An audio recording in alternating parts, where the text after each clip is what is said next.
Kutana na makongolinyo, mwanadamu wa kwanza kugundua mapenzi.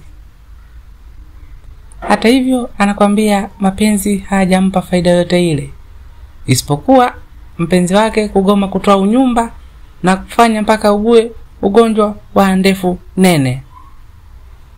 Anasemaje Kitumvunyunga? Hata hivyo sijapata faida yoyote baada ya kugundua mapenzi, kwa sababu mwenza alikuwa anagoma kutoa unyumba na mpaka kupelekea kuugua ugonjwa huu. Nikienda uwani na kunya mavi mengi, lakini pia tumbo linakuwa linasumbua. Majirani wamekuwa wakiniogopa, hasa nikiwaagiza watoto wao waniletee maji, kwa sababu wanajua nitawanyandua.